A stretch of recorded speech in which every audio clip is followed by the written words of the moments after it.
Salmo de número 141, irmãos. 141. Nós vamos expor hoje o Salmo 141 e ao término dessa exposição nós iremos orar como fazemos os cultos das quartas-feiras. Vamos ler, irmãos? Clamo a ti, Senhor, vem depressa, escuta a minha voz quando clamo a ti. Seja a minha oração como incenso diante de ti, e o levantar das minhas mãos como a oferta da tarde. Coloca, Senhor, uma guarda à minha boca, vigia a porta de meus lábios. Não permitas que o meu coração se volte para o mal, nem que eu me envolva em práticas perversas com os malfeitores, que eu nunca participe dos seus banquetes. Fira-me o justo com amor leal e me repreenda, mas não perfume a minha cabeça o óleo do ímpio, pois a minha oração é contra as práticas dos malfeitores. Quando eles caírem nas mãos da rocha, o juiz deles, ouvirão as minhas palavras com apreço. Como a terra é arada e fendida, assim foram espalhados os seus ossos à entrada da sepultura. Mas os meus olhos estão fixos em ti, ó soberano Senhor. Em ti me refugio, não me entregues à morte. Guarda-me das armadilhas que prepararam contra mim, das ciladas dos que praticam o mal. Caiam os ímpios em sua própria rede, enquanto eu escapo ileso. Oremos. Senhor, obrigado pelo texto lido nesta noite e pela reflexão que o Senhor nos dará a partir de agora. Nos dar mais uma vez do seu Santo Espírito, convencendo-nos do pecado, do juízo e da justiça. Traz para nós conforto, consolação, edificação e exortação, ó Deus. Que todos nós tenhamos esta noite o propósito de nos curvar diante de sua eterna e gloriosa palavra. Ajuda-nos mais uma vez, é o que te pedimos, em nome de Jesus. Amém.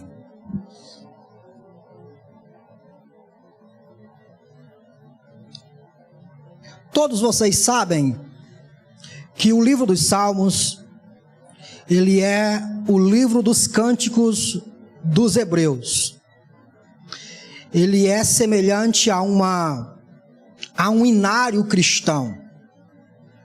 Os salmos foram compostos em diversas situações. Alguns salmos foram compostos quando o salmista estava vivenciando um momento de muita alegria.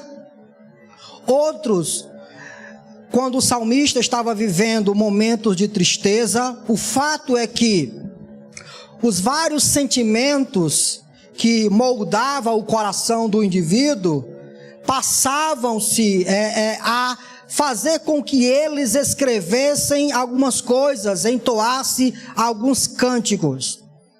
Diante de nós temos um salmo composto por Davi, uma oração composta por Davi. E há um consenso entre aqueles que estudam minuciosamente a Bíblia, de que o contexto do Salmo 141 é exatamente aquele momento em que Davi está fugindo do rei Saul. Acho que vocês já passaram por essa leitura, está lá em 1 Samuel, quando o rei Saul começa a ficar enciumado por causa da fama de Davi. Saul percebe que Davi será o próximo rei a subir sobre o trono de Israel.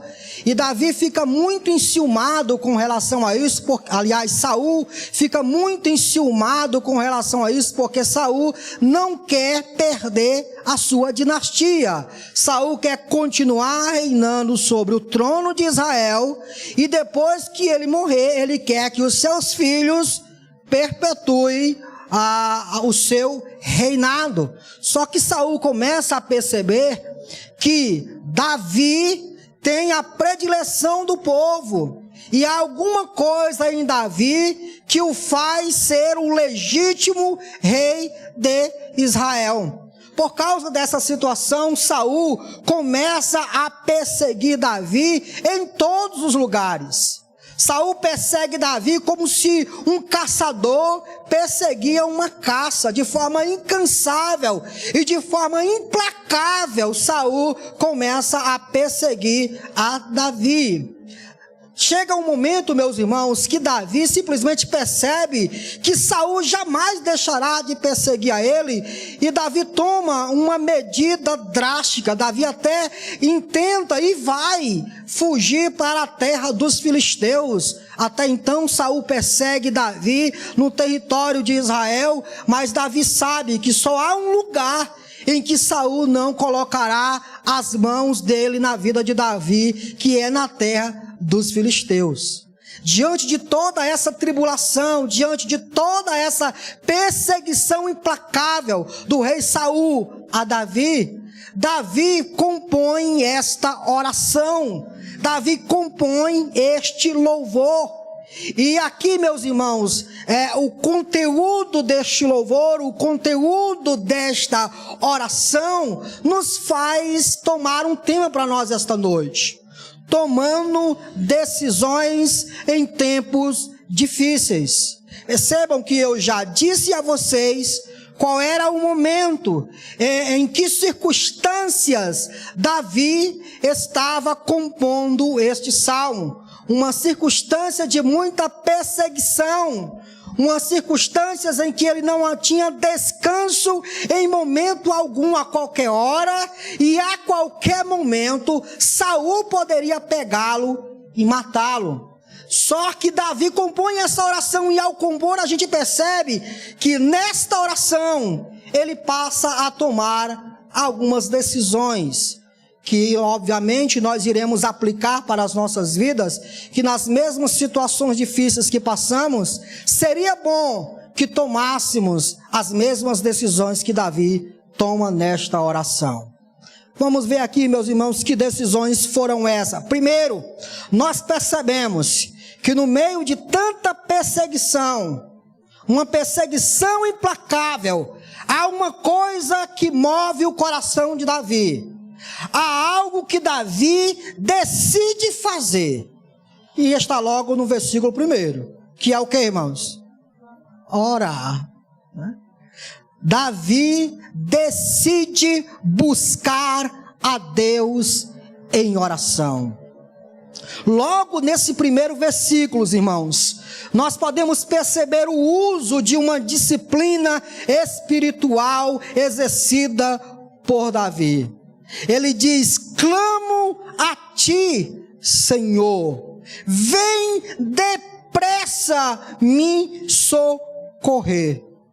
Meus irmãos, Davi, em meio a tudo que estava passando, resolve clamar a Deus e não aos homens. Essa é uma decisão que ele toma. Davi não faz conluio com outras pessoas, mas há uma decisão sendo tomada por Davi de se refugiar em Deus. Na época de tribulação, na época de perseguição, há só um lugar em que Davi planeja ir, que é para os pés do Senhor, o nosso Deus.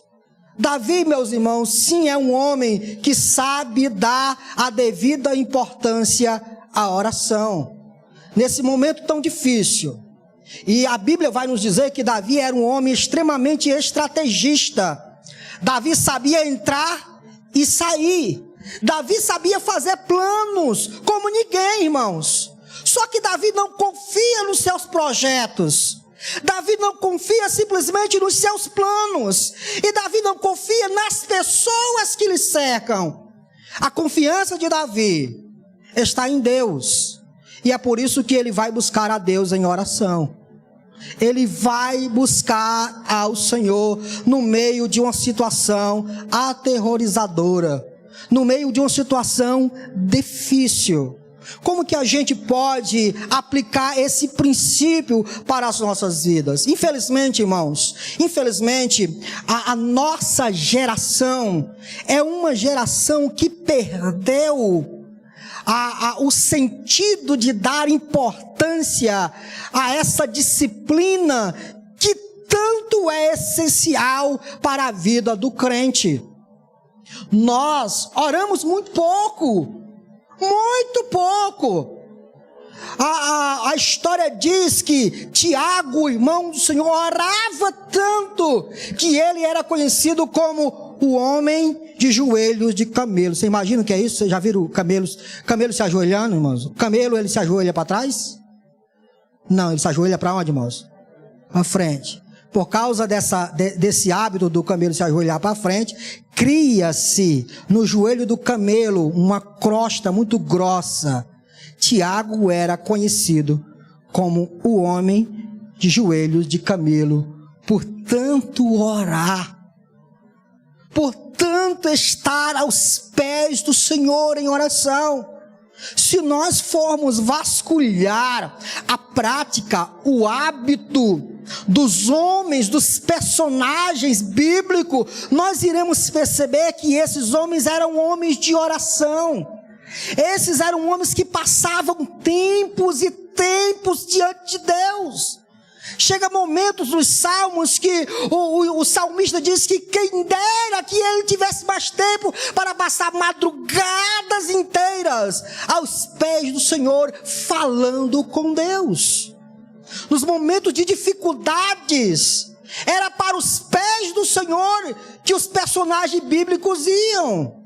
Porém, irmãos, para a nossa infelicidade, temos dado muito pouco valor à oração. O máximo que nós fazemos é aquelas orações corriqueiras. Se acorda, obrigado, Senhor, pela noite que passou. Pois o Senhor foi tão bondoso. Olha a piedade, coisa bonita. Pois o Senhor foi tão bondoso para comigo, me deu uma noite de sono, um sono reparador. Agora, Senhor, vou enfrentar o dia, me ajuda nas circunstâncias do meu dia. Amém. Aí vai merendar. Aí almoça, vai orar. Aí à noite também. Não é que esse tipo de oração são ruins em si. Não. São hábitos bons. Mas perceba que não há nenhuma intimidade nisso. Você não consegue perceber que não há nenhuma intimidade, né, nesse ritual, nessa liturgia que a gente implementa nas nossas vidas? Oração implica intimidade, irmãos. Oração implica interesse em estar. É bom estar com o Senhor. É bom estar aos seus pés. Se nós dessemos o devido valor à oração, nós entraríamos de madrugada dentro e chegaria um momento que o relógio passaria e nós diríamos: Senhor, como é bom estar aos teus pés falando contigo. Mas Senhor, eu tenho que dormir porque amanhã eu tenho que trabalhar, mas eu queria continuar aqui contigo. Não. Mas essa não é a nossa prática. Ou é? Se for, parabéns. Não é. A oração, ela tem sido colocada de escanteio. E aí nós queremos que Deus nos abençoe. E aí nós queremos desfrutar de um avivamento. E aí nós queremos desfrutar da bondade de Deus sobre as nossas vidas. Quando a verdade é revelada através das nossas orações. Nós nos achamos que não somos dependentes de Deus, porque a essência da oração, quando alguém vai aos pés do Senhor, esse alguém está ciente de que precisa de Deus, é por isso que ele vai aos pés de Deus. Meus irmãos, Davi está decidido a buscar a Deus. E qual é a nossa decisão em tempos de dificuldade, irmãos? É buscar quem? É buscar a orientação do pastor? Não que isso não seja bom, é bom. É buscar o conselho de quem quer que seja? Não que isso não seja bom, também é bom. Mas não há nada melhor do que lançar-se aos pés do Senhor. Como Ana, que foi orar, ore diante dos pés de Deus. Como todos os personagens bíblicos que diante de dificuldades da vida foram aos pés do Senhor, vá aos pés de Deus. Vá aos pés do Senhor. A gente, meus irmãos, vai falar com um e com outro, a gente percebe nitidamente. Alguém começa a contar as suas lamúrias, as suas tribulações, e a gente pergunta, você tem orado? E até a pessoa diz assim, tenho, pastor, mas você já sabe como é que é aquela oração, né? Aquela oração. A pessoa diz que tem orado, mas é aquela oração. Deus tenha piedade das nossas orações. Deus tenha piedade das nossas orações. Porque elas não são trabalhadas e não parte de um coração que ama estar ali com o Senhor. Parece um dever. Orar é um dever exaustivo. Não, irmãos. Nos prostremos diante de Deus como Davi, que decidido está, no meio de toda essa tribulação, no meio de toda essa dificuldade, correr para os pés de Cristo. Que lugar melhor do que aos pés de Cristo, irmãos? Que lugar melhor para se estar em meio à grande tribulação, se não for aos pés de Cristo? Não há melhor lugar para você. Por isso, corra aos pés do Senhor.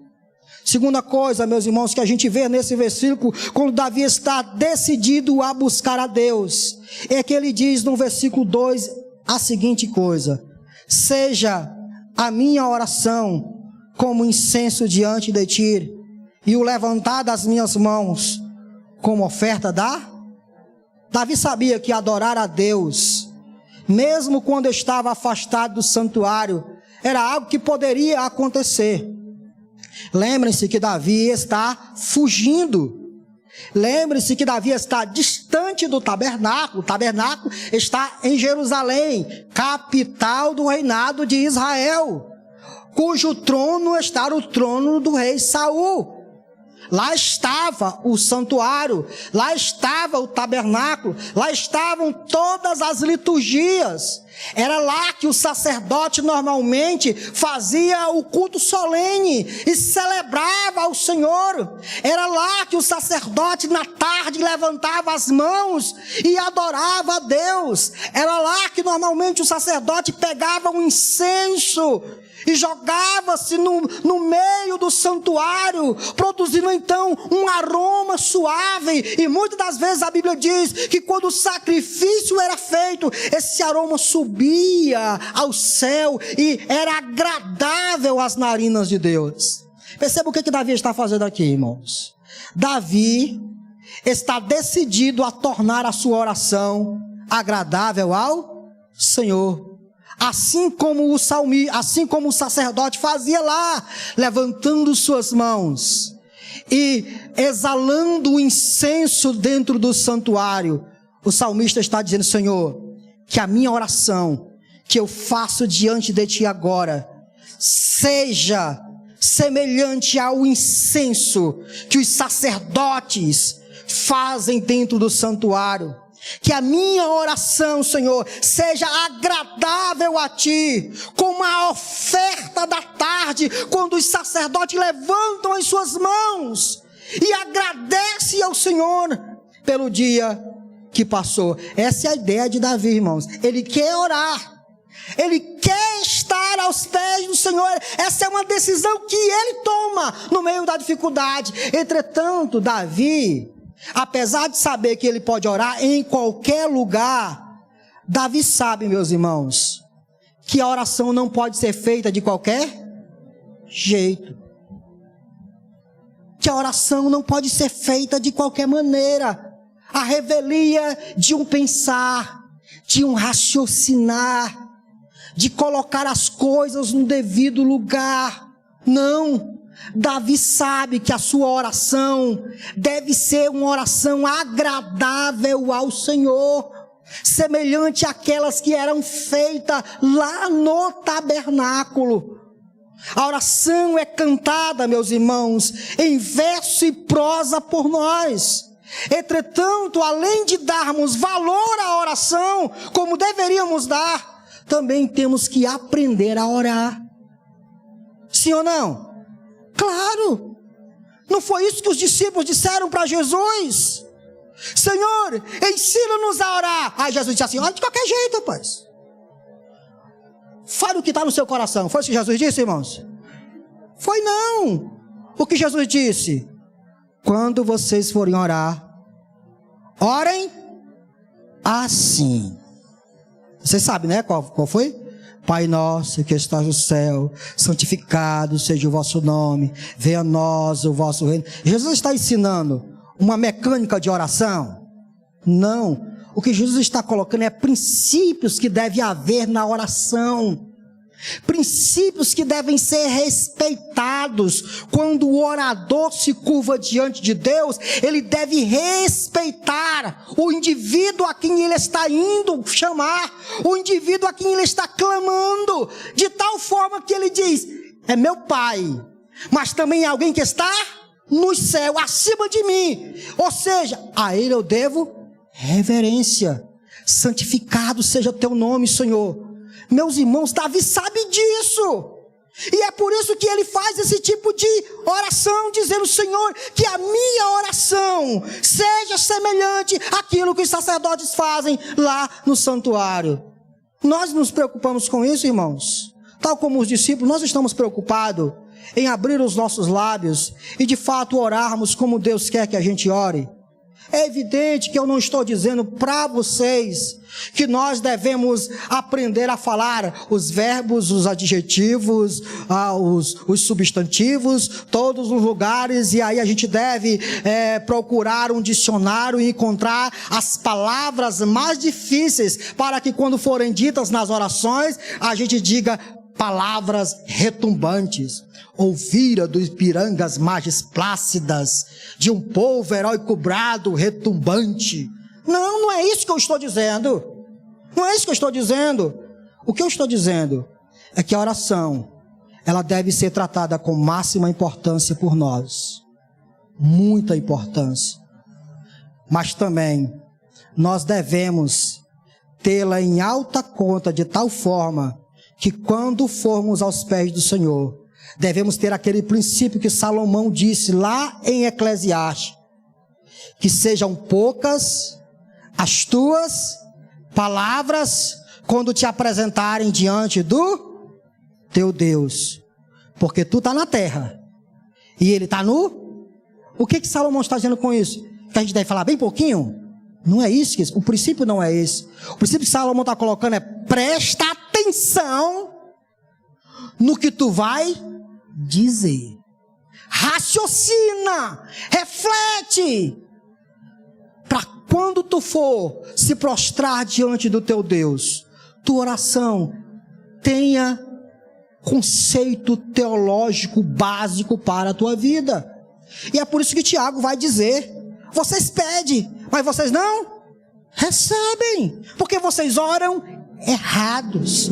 É o que nós aprendemos, meus irmãos, no primeiro ponto deste salmo. Davi toma uma decisão muito importante na sua vida enquanto ele está sendo perseguido. Que decisão? Jamais sair dos pés do Senhor. Buscar a Deus em oração, sempre que possível. E ele está decidido a fazer com que essas orações sejam orações agradáveis ao Senhor. Orações que de fato chamem a atenção do nosso querido e eterno Deus. Amém, irmãos? Prossigamos com o texto. Outra decisão importante que Davi toma está a partir do versículo 3, quando ele diz: coloca, Senhor, uma guarda à minha boca, vigia a porta de meus lábios, não permita que o meu coração se volte para o mal, nem que eu me envolva em práticas perversas com os malfeitores. Qual é a segunda decisão que Davi toma? Primeira, ele decide buscar a Deus. Momento de crise, buscar a Deus. Segundo, ele decide guardar-se do pecado. Veja as palavras que ele diz aqui, irmãos. Senhor, coloca uma guarda na minha boca. Não deixa que o meu coração se incline para fazer o mal. Duas coisas são pontuadas aqui. Davi decide domar a sua língua e ele decide não inclinar o coração para a maldade. Na sua primeira decisão, Davi sabe que ao ser perseguido por Saul, isso é interessante, irmãos. É interessante você estar dentro do contexto aqui. No meio de muita perseguição, no meio de muita tribulação, no meio de muita dor, Davi tinha deixado a sua pátria, Davi tinha deixado a sua cidade, Davi estava ausente do tabernáculo, de tudo que lhe trazia prazer, Davi estava ausente. Normalmente, quando alguém está ausente dessas coisas que ele acha bom, o que normalmente ele usa para falar? A língua. A língua começa a ser um elemento de tentação para a sua vida. Porque ele começa a praguejar, ele começa a murmurar, ele começa a dizer ó vida, ó azar, ele começa a dizer que nada dá certo, tudo está errado, e não adianta ele se separar do mal, porque nada dá certo. Qual é a decisão que Davi toma? Escute, nós estamos falando de um homem que fez tudo certinho, que matou o gigante Golias, que honrava a Deus, que não tinha nenhuma razão para ser perseguido por Saul, mas foi. Agora ele estava sendo uma caça para Saul. Mas o que ele decide? Decide domar a sua língua. Senhor, põe um guarda na minha boca. Não deixa que a minha língua seja pedra de tropeço para mim, meus irmãos. Se você ler o contexto da perseguição de Saul por Davi, você vai perceber que se houve uma coisa que Saul fez foi difamar Davi. Você leu lá, você percebe que Saul fez questão de correr os 4 cantos do reinado de Israel e difamar Davi, falar mal de Davi, fazer com que a fama de Davi fosse caída por terra. Davi poderia fazer o mesmo, sim ou não? Sim. Não. Davi decidiu não fazer a mesma coisa que Saul, irmãos. Uma vez que Davi estava sendo difamado por Saul e por toda a sua corja, também não haveria problema algum se Davi usasse a sua língua para difamar o rei Saul. Porém, Davi decide não usar as mesmas armas da maldade que Saul usa. Davi se lança aos pés de Deus, se lança aos pés do Senhor, pedindo, implorando para que Deus colocasse uma guarda na sua boca, a fim de que ele não usasse as mesmas táticas, usasse as mesmas armas de Saul. Essa é uma decisão tomada por Davi. Não usarei a minha língua para difamar o rei Saul. Não usarei a minha língua para fazer isso. Essa é uma decisão de Davi. No meio da crise, no meio da perseguição, Saul perseguindo ele, Saul difamando ele, e Davi diz: Senhor, não deixa eu difamar o homem, não deixa eu usar a minha língua para colocar a sua fama por terra. Não farei isso. Que decisão impressionante, irmãos. Que decisão impressionante, pois em tempos difíceis nós somos tentados a usar a língua de forma pecaminosa. Porém, o verdadeiro cristão deve implorar pela ajuda de Deus, pois sua língua jamais deverá ser usada para o mal. Sua língua não pode ser canal de bênção e de maldição. É isso que Tiago diz. Que incoerência é essa que nós temos de usar a língua para bendizer a Deus e nosso Senhor, e com a mesma língua amaldiçoar os nossos irmãos, difamar os nossos irmãos. Hoje você nem precisa de língua, só precisa de dedo, né, irmãos? A língua já passou. Eu acho que se Tiago fosse escrever hoje, ele diria dedo. Vocês estão entendendo, né? Dedo. Os dedos.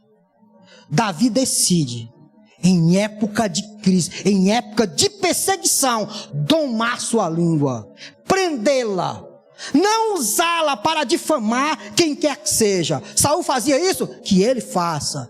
Eu, Senhor, peço a ti, rogo a ti, coloca um guarda na minha língua. Coloca um guarda na minha língua. Meus irmãos, o tanto de igrejas que...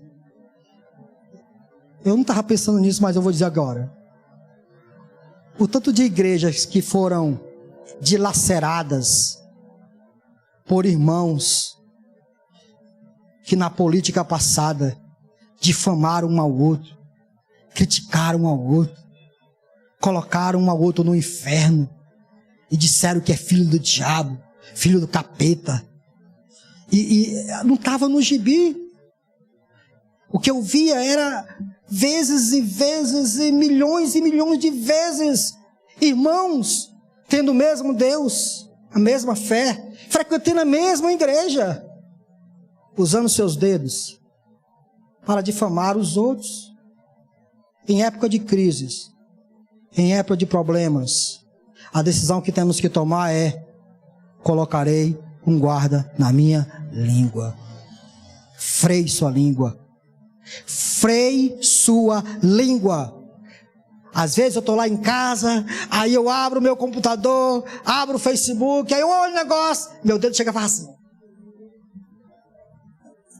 não, vou fazer não. Muitas das vezes isso acontece. Vez por outra eu sou vencido, aí eu vou lá e apago. Isso é para nós pensarmos, irmãos. Nós, como crentes em Jesus, não podemos usar esse tipo de tática. Não é nossa arma. Não é nossa arma. Segundo Paulo, em Efésios capítulo 6, ele diz que a nossa luta não é contra a carne, nem contra o sangue. A nossa luta é contra os principados, as potestades, os poderes nas regiões celestiais.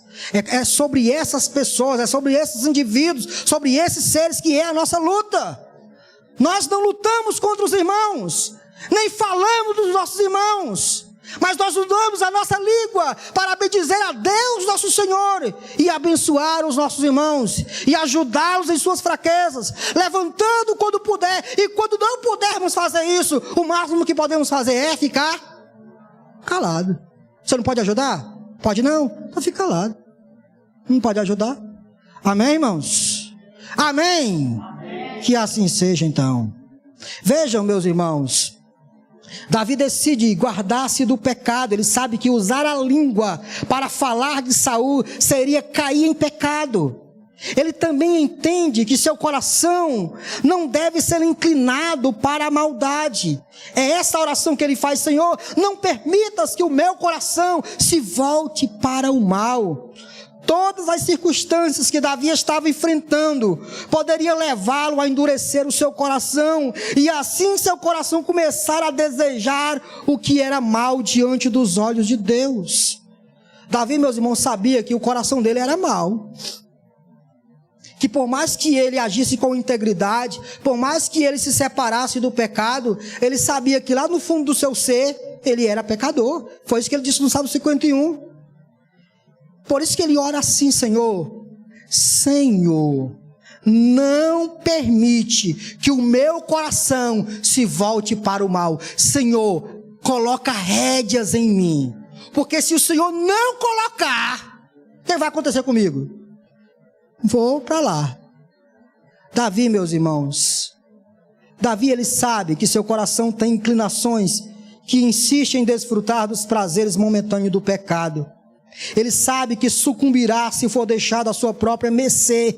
Ele sabe que o pecado é como uma isca atrativa cativa. É isso que o versículo de número 4, lá na última parte do versículo de número 4 diz, que eu nunca participe dos seus banquetes. Outras versões diz das suas delícias, outros dos seus manjares.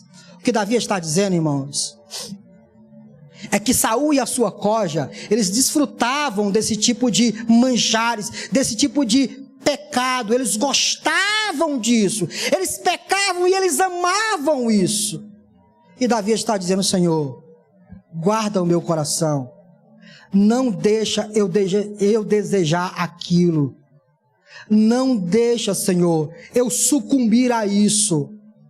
Eu estou sendo perseguido. Visivelmente parece que Saul é vitorioso e eu que sou derrotado.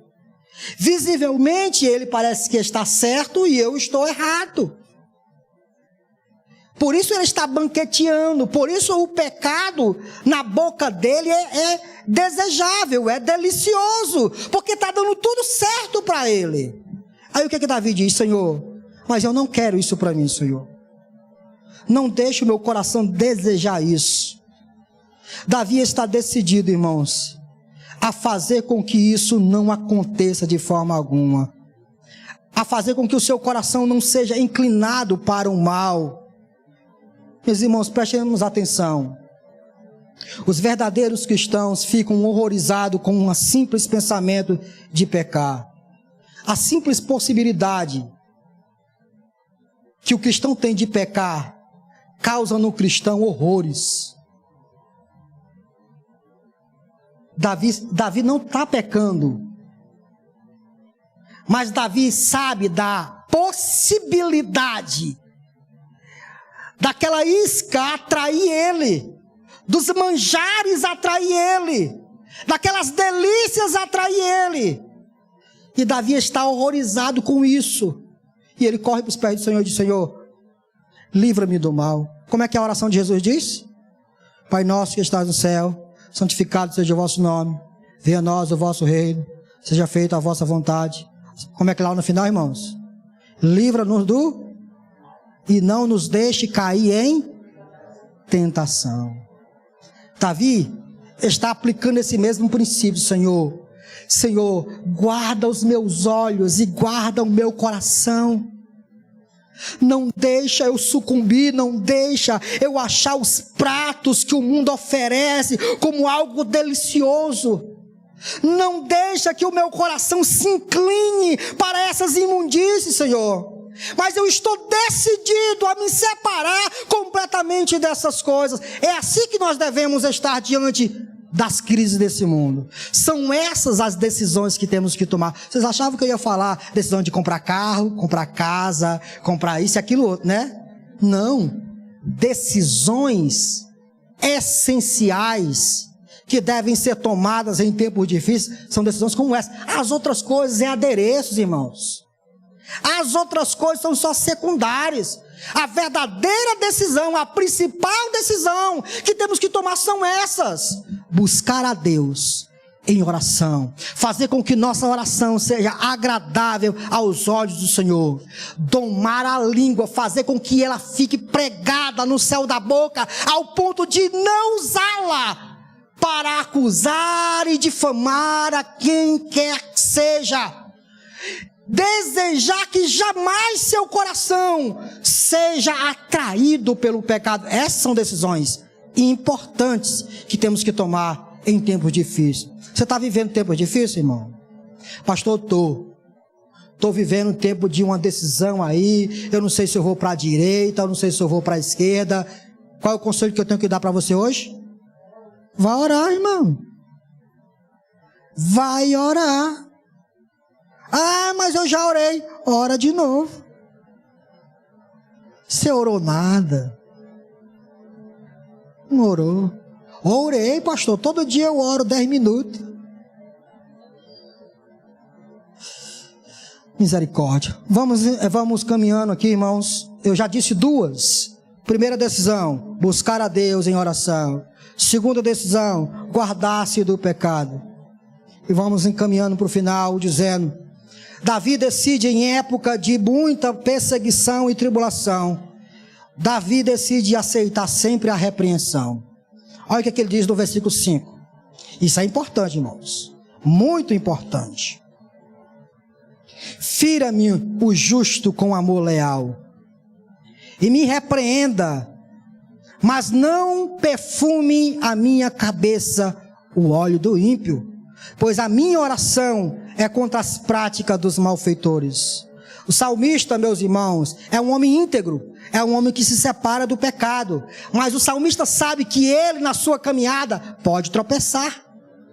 Por isso ele está decidido a aceitar sempre a repreensão de quem o repreende ele. É isso que ele diz: Senhor, que o justo me fira, que ele me repreenda, porque desta forma ele estará mostrando o seu amor leal para comigo. Meus irmãos, não há nada mais importante do que ter na nossa caminhada alguém que nos fere. Nós estamos vivendo em tempos tão difíceis mesmo, que as pessoas são melindrosas, são sensíveis demais. Elas não gostam de ser repreendidas, elas não gostam de ser chamadas à atenção. Meus irmãos, nós temos que ser reconhecidos como algo chamado irrepreensibilidade. O que é isso? Nós temos que lutar para jamais sermos repreendidos. Mas, quando nos tornar repreensível e alguém nos repreender, qual deve ser a nossa atitude? Que bom que o meu irmão me repreendeu. Que bom que ele abriu meus olhos. Que bom que ele me feriu. Que bom que ele disse isso comigo. É isso que Davi decide em tempo difícil. Jamais rejeitar a repreensão de quem lhe repreende. Veja como esse homem é. Decide não usar sua língua para o mal. Decide que o seu coração não seja inclinado para o pecado. Mas sabe que pode pecar. E quando pecar, ele diz: que o justo me fira. Que haja alguém no meio do caminho, com um cajado na mão, pronto a atacar nos meus pés, quebrar as minhas canelas, para que eu seja ferido e me arrependa dos meus pecados. Uma das piores situações que o ministério pastoral enfrenta nesta geração é ter que conviver com membros que não aceitam a repreensão, com membros que, quando são repreendidos, eles acham que esta repreensão é para matar a pessoa. Não, irmãos, não é isso. Veja que Davi está comparando a repreensão do justo e o elogio do ímpio. Olha o que ele está dizendo, olha: fira-me o justo com amor leal e me repreenda, mas não perfume a minha cabeça o óleo do ímpio. Veja o que o Davi está dizendo: no momento que eu errar, vai haver o diabinho e o anjinho. Aqui o diabinho é bom, viu, irmãos? Vamos imaginar o diabinho na cabeça da pessoa. O diabinho vai me acusar, o diabinho vai me ferir, o diabinho vai dizer para mim que eu estou em caminho errado, que eu devo me arrepender. E o anjinho? Deus é contigo. Tá tudo certo, tá tudo bom, tá tudo legal, tu tem fortaleza mesmo, tu vai conseguir. Escute. No meio da nossa caminhada, no decorrer da nossa caminhada, os piores inimigos que nós podemos encontrar são os bajuladores. E os melhores amigos que podemos encontrar são aqueles que nos ferem. São aqueles que na nossa cara diz: você está errado, você está equivocado, arrependa-se disso. Essas pessoas deveriam ser vistas por nós como mensageiros de Deus. Segundo Salomão, ele diz: leais são as feridas daqueles que nos causam por amor. Escute, por favor, Em nome de Jesus, somos uma igreja. E eu acabei de dizer que como igreja, nós não podemos usar a nossa língua para amaldiçoar o nosso irmão. Mas isso não significa que nós não podemos usar a nossa língua para repreender o nosso irmão. Para mostrar o seu erro. Para mostrar que ele está equivocado e que ele deve se arrepender. Enquanto há tempo, irmãos, todos nós devemos fazer isso. Segundo o apóstolo João, quem convence um pecador dos seus pecados, salva uma vida. Você sabia disso? Quem convence o pecador do seu pecado, salva uma vida. Então se você vê seu irmão em pecado, se você vê seu irmão resvalando o seu pé, seja uma bênção de Deus para a vida dele. Não com bajulação, não com elogios, mas seja de fato um profeta de Deus na vida dele. Repreenda quando tem que repreender. Mostra a ele o caminho que ele deve caminhar. E se você for aquela pessoa que caiu e errou, faça como Davi: fira-me, pode me ferir. É bom isso. Essa é uma decisão que Davi está tomando. Decido não pecar contra o Senhor. Decido não usar a minha língua para o mal. Mas quando eu pecar, que alguém me repreenda. Deus abençoe vocês. Em nome de Jesus. Essas são as 3. Tem uma outra aqui, mas a gente vai orar, irmãos. 3 decisões que temos que tomar no meio de situações difíceis. Primeiro, buscar a Deus sempre em oração. Segundo, guardar-se de qualquer tipo de pecado. E terceiro, meus amados e queridos irmãos, e não menos importante, aceitar sempre a repreensão. Nunca rejeite a repreensão de quem quer que seja. Toda repreensão pode causar em você uma grande vitória. Vamos orar, irmãos?